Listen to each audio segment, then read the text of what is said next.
ಮಾನ್ಯ ಶಿವಕುಮಾರ್ ಜಿ ಅವರಿಗೆ ನನ್ನ ಪರವಾಗಿ ಸಮಸ್ತ ನಾಡಿನ ಜನತೆ ಪರವಾಗಿ ಹಾರ್ದಿಕ ಅಭಿನಂದನೆಗಳನ್ನು ಸಲ್ಲಿಸ್ತಾ ಇದ್ದೇನೆ. ಸರ್ ಏನು ಸರ್ ಇಂಟ್ರೆಸ್ಟಿಂಗ್ ಫ್ಯಾಕ್ಟರ್ ಇವತ್ತಿನ ಮೀಟಿಂಗಲ್ಲಿ ಆಗಿದ್ದು? ನೋಡಿ, ಒನ್ ಲೈನ್ ರೆಸಲ್ಯೂಷನ್ ಆಯಿತು.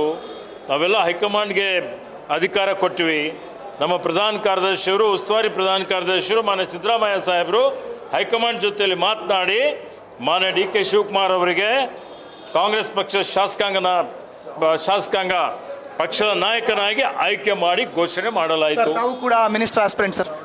ನೋಡಿ, ಈಗಾಗಲೇ ಹೇಳಿದ್ದೇನೆ ನಾನು ಭಾಳ ಸಲ, ಯಾರು ಮಂತ್ರಿ ಆಗಬೇಕು ಅನ್ನೋಂಥದ್ದು ಮಾನ್ಯ ಮುಖ್ಯಮಂತ್ರಿಗಳು, ಮಾನ್ಯ ಇವತ್ತು ನಮ್ಮ ಕಾಂಗ್ರೆಸ್ ಪಕ್ಷದ ವರಿಷ್ಠ ನಾಯಕರುಗಳು, ಮಾನ್ಯ ಸಿದ್ದರಾಮಯ್ಯ ಸಾಹೇಬರು ಇವರೆಲ್ಲರೂ ಕೂಡ ತೀರ್ಮಾನ ಮಾಡ್ತಾರೆ. All the best sir. ನೋಡಿ, ಇವತ್ತು CLP ಮೀಟಿಂಗಲ್ಲಿ ಇವತ್ತು ಒಮ್ಮತದಿಂದ ನಮ್ಮ ಸನ್ಮಾನ್ಯ ಇವತ್ತು ನೂತನ ಮುಖ್ಯಮಂತ್ರಿಗಳಾಗಿ ಇವತ್ತು ಡಿ.ಕೆ. ಶಿವಕುಮಾರ್ ಅವರನ್ನು ಆಯ್ಕೆ ಮಾಡಿದ್ದೀವಿ.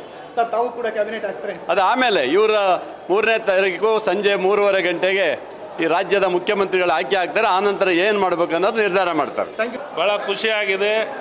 ಒಳ್ಳೆಯ ಸಂಘಟನೆಗಾರ, ಒಳ್ಳೆಯ ಆಡಳಿತಗಾರನ ಇವತ್ತು ಕಾಂಗ್ರೆಸ್ ಪಕ್ಷ CLP ಲೀಡರ್ ಆಗಿ ಘೋಷಣೆ ಮಾಡಿದೆ. ಇದರ ಹಿಂದಿದ್ದಂಥ CLP ನಾಯಕರು ಅವರು ಅದ್ಭುತವಾದ ಕೆಲಸವನ್ನು ಮಾಡಿ ರಾಜ್ಯಕ್ಕೆ ಒಳ್ಳೆಯ ಹೆಸರನ್ನು ತಂದುಕೊಡುವಂಥ ಕೆಲಸವನ್ನು ಸನ್ಮಾನ್ಯ ಸಿದ್ದರಾಮಯ್ಯ ಸಾಹೇಬರು ಮಾಡಿದರು.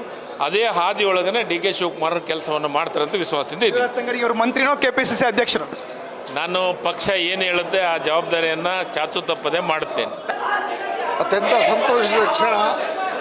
ಕಾಂಗ್ರೆಸ್ನಲ್ಲಿ ಒಗ್ಗಟ್ಟು, ಬದ್ಧತೆ, ಸಾಮಾಜಿಕ ನ್ಯಾಯ ಮತ್ತು ಗುಣಮಟ್ಟದ ಆಡಳಿತ ಅಂದರೆ ಏನು ಅನ್ನೋದನ್ನು ಕಾಂಗ್ರೆಸ್ಸೇ ಅದಕ್ಕೆ ಮಾದರಿ. ಸರ್ ತಾವು ಕೂಡ ಕ್ಯಾಬಿನೆಟ್ ಆಕಾಂಕ್ಷಿ?